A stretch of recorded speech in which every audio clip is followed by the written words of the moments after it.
మనం 100ని 5 cube minus 5 square అని రాసుకోవచ్చు.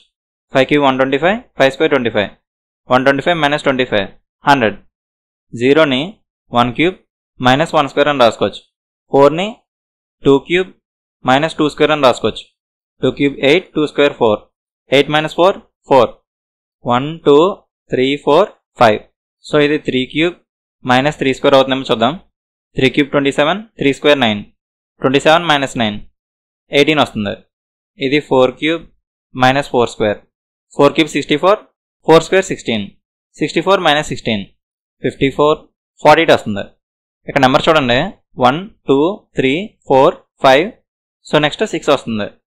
అంటే 6 cube minus 6 square, 6 cube 216, 6 square 36, 216 minus 36, 6 తీసేస్తే 210, 30 తీసేస్తే 180. సో ఇక్కడ 180 వస్తుంది. ఇవి ఒక ఫార్మేట్లో రాసుకోవాలంటే n cube minus n square ఫార్మేట్లో ఉన్నాయి.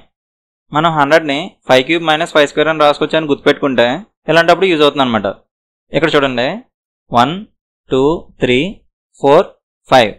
ఇక్కడ కాన్సిక్యూటివ్ నెంబర్స్ వచ్చినాయి కాబట్టి ఇక్కడ మనం డిఫరెన్స్ ఆఫ్ డిఫరెన్స్ తీసుకున్నా మనకు ఆన్సర్ వస్తుంది.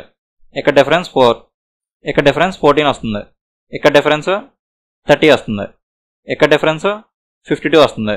ఈ డిఫరెన్స్కి మళ్ళీ డిఫరెన్స్ తీసుకుంటే డిఫరెన్స్ 10 16, ఇక్కడ డిఫరెన్స్ 22. ఈ డిఫరెన్స్లు చూడండి 6 6 ఎక్కువ యాడ్ చేసుకుంటూ వెళ్తున్నాడు. సో ఇక్కడ డిఫరెన్స్ 28 వస్తుంది. లేదంటే ఇక్కడ కూడా డిఫరెన్స్ రాసుకుంటే 6 6. సో ఇక్కడ కూడా 6 వస్తుంది. 22 ప్లస్ 6 28. సో ఇక్కడ మొత్తం డిఫరెన్స్ 52 ప్లస్ 28 60 80. సో ఇక్కడ 100 ప్లస్ 80 అవుతుంది.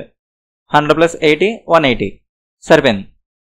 ఇక్కడ కాన్సిక్యూటివ్ నెంబర్స్ వచ్చినాయి కాబట్టి ఇక్కడ మనం డిఫరెన్స్ ఆఫ్ డిఫరెన్స్ తీసుకున్నా మనకు ఆన్సర్ వచ్చింది. అలా కాకుండా ఇక్కడ ఏ ప్రైమ్ నెంబర్స్ ఉన్నాయనుకోండి అప్పుడు మనం డిఫరెన్స్ ఆఫ్ డిఫరెన్స్ తీసుకుంటే ఆన్సర్ రాదు. ఓకేనా?